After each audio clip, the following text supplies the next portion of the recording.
Hey guys, this is Fundo on Parama.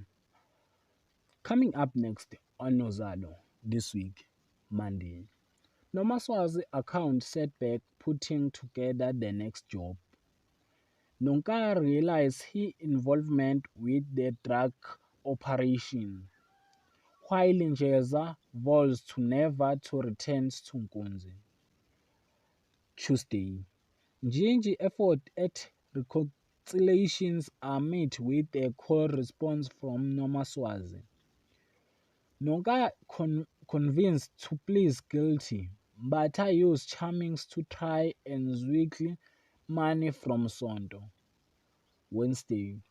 Kunzi has a flashbacks of the day he almost died. Nonka feels that her life is ruined. Mbata wants to market his product on Kapsile radio show this day. Kunzi is determined to pick up where Mr. Twala left off.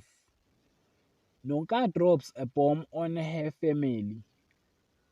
Bobby Pop Mbata is on a new time higher after launching his holy product. Friday, Vega and Gebecheni relationship reach a breaking point, while Madongo is afraid to face a humiliations. Mbata averts paying back Sondo. That is for this week. Thanks for watching. Don't forget to like and comment and subscribe. Yeah, for thanks.